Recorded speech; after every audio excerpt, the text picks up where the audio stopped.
Hi అండి, welcome back to our channel divine magic Telugu. ఈరోజు మనం శ్రీరామనవమి రోజున చేసే ప్రత్యేక ప్రసాదాల తయారీ విధానాన్ని చూద్దామండి. ముందుగా మీ అందరికీ శ్రీరామనవమి శుభాకాంక్షలు. పానకం, వడపప్పు, చలిమిడి ఇవి కాకుండా ఇంకా మీరు ఏ ప్రసాదాలు చేస్తారో కామెంట్ బాక్స్లో చెప్పండి.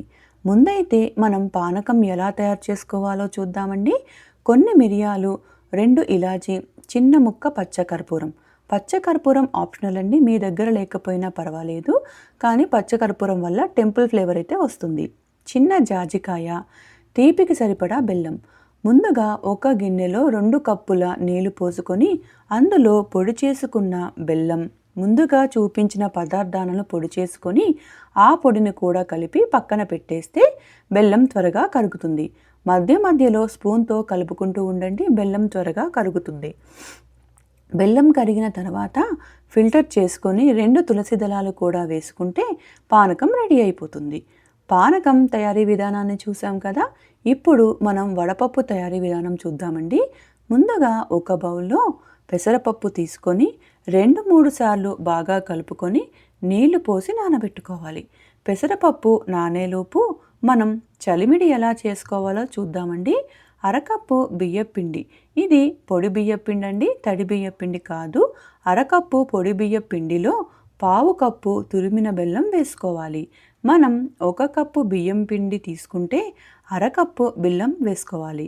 ఇందులో 1 స్పూన్ నెయ్యి వేసుకొని, నేనైతే మిక్సీ జార్లో గ్రైండ్ చేస్తున్నానండి. ఇలా గ్రైండ్ చేయడం వల్ల బెల్లం పిండిలో బాగా కలిసిపోతుంది.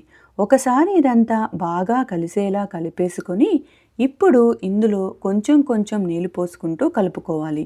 నీళ్లు అస్సలు ఎక్కువ పోయొద్దండి, చూసుకుంటూ కొంచెం కొంచెం పోసుకుంటూ కలుపుకోవాలి.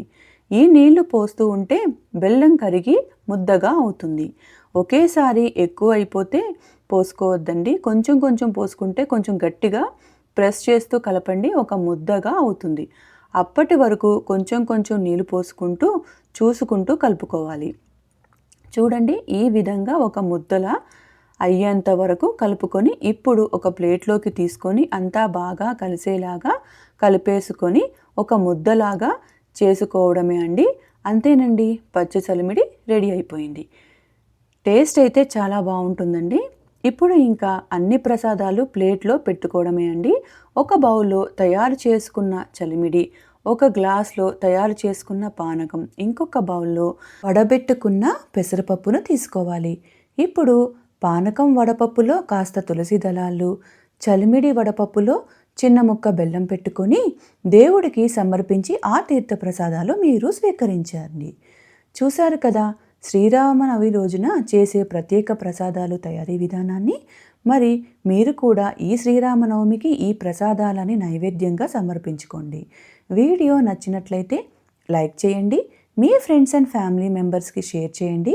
ఇలాంటి మరిన్ని వీడియోస్ కోసం మన డివైన్ మ్యాజిక్ తెలుగు ఛానల్ని సబ్స్క్రైబ్ చేసుకోండి. Thank you.